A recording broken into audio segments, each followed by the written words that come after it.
देवभूमि उत्तराखंड में आप सबका स्वागत है। आज हम आपको ले जाएंगे 4 धाम में से एक धाम बद्रीनाथ। केदारनाथ, बद्रीनाथ, यमुनोत्री और गंगोत्री यह हमारे 4 धाम हैं। केदारनाथ के दर्शन हम आपको पहले करवा चुके हैं और हम आपको ले जा रहे हैं बद्रीनाथ। बद्रीनाथ जाने के लिए आपको देहरादून से ऋषिकेश, देवप्रयाग, श्रीनगर, रुद्रप्रयाग, जोशीमठ, चमोली होते हुए बद्रीनाथ जा सकते हैं।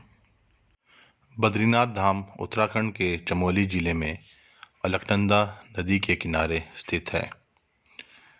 यह भगवान बद्रीनारायण से संबंधित एक बहुत श्रद्धेय धार्मिक स्थल है जो भगवान बद्रीनाथ को समर्पित है, जो अन्य कोई और देवता नहीं, साक्षात भगवान विष्णु ही हैं।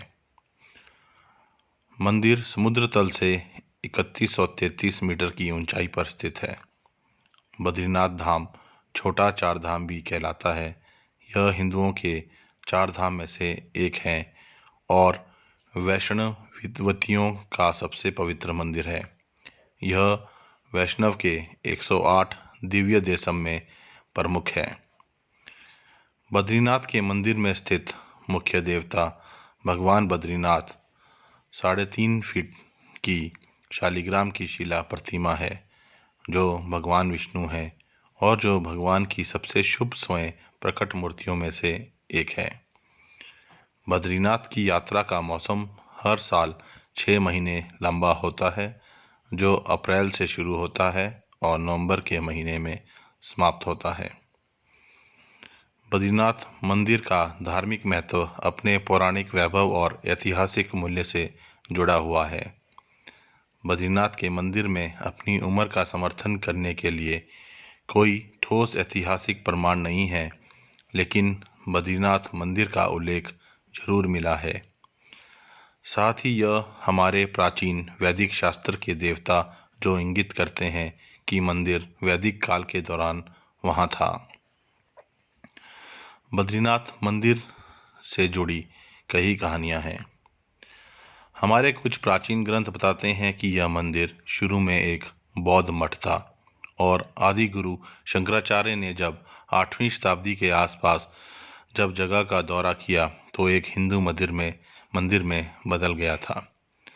मंदिर वास्तुकला और उज्जवल रंग सामने से देखने पर एक बौद्ध मठ के समान है और इस प्रकार उपरोक्त दावों से कुछ सच्चाई हो सकती है। एक और कहानी यह कहती है कि आदि गुरु शंकराचार्य ने क्षेत्र के बौद्धों को बाहर निकालने के लिए तत्कालीन परमार शासक राजा कनकपाल से मदद ली थी। बद्रीनाथ के सिंहासन का नाम ईश्वर के नाम पर रखा गया था। राजा ने मंदिर के आगे बढ़ने से पहले भक्तों द्वारा अनुष्ठान की पूजा का आनंद लिया। ये अनुष्ठान 19वीं सदी तक मौजूद थे, जब गृहवाल के क्षेत्र का विभाजन हुआ तो बद्रीनाथ का मंदिर अंग्रेजों के अधिकार क्षेत्र में आया। हालांकि गृहवाल का शासक अभी भी मंदिर प्रबंधन के समिति के प्रमुख अध्यक्ष व्यक्ति के रूप में कार्य कर रहा था। प्रतिकूल जलवायु और अनियमित परिस्थितियों के कारण मंदिर कई बार क्षतिग्रस्त हुआ, लेकिन मंदिर को कई बार पुनर्निर्मित किया गया। 17वीं सदी में गढ़वाल के राजाओं द्वारा मंदिर का विस्तार किया गया। 1803 में जब महान हिमालयी भूकंप आया और मंदिर का एक बहुत बड़ा नुकसान हुआ, तब जयपुर के राजा द्वारा मंदिर का पुनर्निर्माण किया गया। एक कहानी हमें यह भी बताती है कि मंदिर का इतिहास बद्रीनाथ धाम से संबंधित अनेक पौराणिक कथाओं का समर्थन करता है।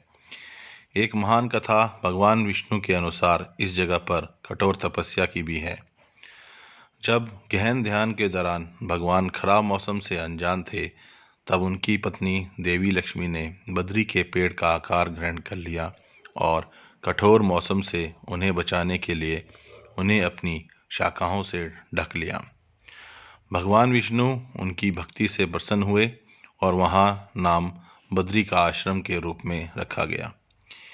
किंवदंती के अनुपालन में बद्रीनाथ के रूप में विष्णु को मंदिर में ध्यानपूर्वक मुद्रा में बैठे चित्रित किया गया है। बद्रीनाथ धाम के बारे में एक और कथा कहती है कि नर और नारायण धर्म के दो पुत्र थे जो अपने आश्रम की स्थापना की कामना करते थे और विशाल हिमालय पर्वतों के बीच कुछ सौहार्दपूर्ण स्थान पर अपने धार्मिक आधार का विस्तार करना चाहते थे। नर और नारायण वास्तव में दो आधुनिक हिमालय पर्वत श्रृंखलाओं के लिए पौराणिक नाम है। कहा जाता है कि जब वे अपने आश्रम के लिए एक उपयुक्त जगह की तलाश कर रहे थे तो उन्होंने पंचबद्री की अन्य 4 स्थलों पर ध्यान दिया, अर्थात वृंदाबद्री, ध्यानबद्री, योगबद्री और भविष्यबद्री। अंत में अलकनंदा नदी के पीछे गर्म और ठंडा वसंत मिला और इसे बद्री विशाल का नाम दिया गया। इसी तरह बद्रीनाथ धाम अस्तित्व में आया। बद्रीनाथ मंदिर का प्रवेश द्वार नदी की ओर देखता हुआ है। मंदिर में 3 संरचनाएं हैं: गर्भगृह, दर्शन मंडप और सभा मंडप। मंदिर का मुख पत्थर से बना है और इसमें धनुषाकार खिड़कियां हैं। चौड़ी सीढ़ियों के माध्यम से मुख्य प्रवेश द्वार तक पहुंचा जा सकता है, जिसे सिंह द्वार कहा जाता है। यह एक लंबा धनुषाकार द्वार है। इस द्वार के शीर्ष पर 3 स्वर्ण कलश लगे हुए हैं और छत के मध्य में एक विशाल घंटी लटकी हुई है। अंदर प्रवेश करते ही मंडप है, एक बड़ा स्तंभों से भरा हॉल जो गर्भगृह या मुख्य मंदिर क्षेत्र की ओर जाता है। हॉल की दीवारों और स्तंभों को जटिल नक्काशी के साथ सजाया गया है। इस मंडप में बैठकर श्रद्धालु विशेष पूजाएं तथा आरती आदि करते हैं। सभा मंडप में ही मंदिर के धर्माधिकारी, नायब रावल एवं वेदपाठी विद्वानों के बैठने का स्थान है। गर्भगृह की छत शंकुधारी आकार की है। छत के शीर्ष पर एक छोटा कपोला भी है जिस पर सोने का पानी चढ़ा हुआ है। गर्भगृह में भगवान बद्रीनारायण की एक लंबी शालिग्राम से निर्मित मूर्ति है जिसे बद्री वृक्ष के नीचे सोने के चंदवा में रखा गया है। बद्रीनारायण की इस मूर्ति को कई हिंदुओं द्वारा विष्णु के 8 स्वयं व्यक्त क्षेत्रों में से एक माना जाता है। मूर्ति में भगवान के 4 हाथ हैं, 2 हाथ ऊपर उठे हुए हैं, एक में शंख और दूसरे में चक्र है, जबकि अन्य 2 हाथ योग मुद्रा में भगवान की गोद में उपस्थित हैं। मूर्ति के ललाट पर हीरा भी जड़ा हुआ है। गर्भगृह में धन के देवता कुबेर, देवऋषि नारद, उद्धव, नर और नारायण की मूर्तियां भी हैं। मंदिर के चारों ओर 15 और मूर्तियों की भी पूजा की जाती है। मंदिर के नीचे एक तप्त कुंड है जहां पर श्रद्धालु स्नान करते हैं और माना जाता है कि मंदिर में प्रवेश करने से पहले यहां स्नान करना अनिवार्य है। मंदिर के चारों ओर 15 और मूर्तियों की भी पूजा की जाती है। इसमें लक्ष्मी, गरुड़ और नवदुर्गा की मूर्तियां शामिल है। इसके अतिरिक्त मंदिर परिसर में गर्भगृह के बाहर लक्ष्मी, नरसिंह और संत आदि शंकराचार्य, नर और नारायण, वेदांत देशिक, रामानुजाचार्य और पांडुकेश्वर क्षेत्र के एक स्थानीय लोक देवता घंटाकरण की मूर्तियां भी हैं। बद्रीनाथ मंदिर में स्थित सभी मूर्तियां शालिग्राम से बनी हैं। बद्रीनाथ भारत के सबसे लोकप्रिय तथा पवित्र मंदिर माने जाने वाले 4 धामों में से एक है। बद्रीनाथ में इसके समीप अन्य भी कई दर्शनीय स्थल हैं। ब्रह्मकपाल, क्षेत्रनेश, शेषनेत्र, चरण पादुका, माता मूर्ति मंदिर, वेदव्यास गुफा व गणेश गुफा और पांडु गुफा भी वहीं पर स्थित हैं। आशा करते हैं आपको यह वीडियो पसंद आई होगी।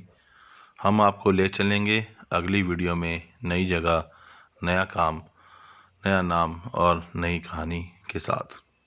तब तक के लिए धन्यवाद। वीडियो को लाइक और शेयर करें और मेरे चैनल को सब्सक्राइब करें। बोल बद्री वैशाल की जय। धन्यवाद।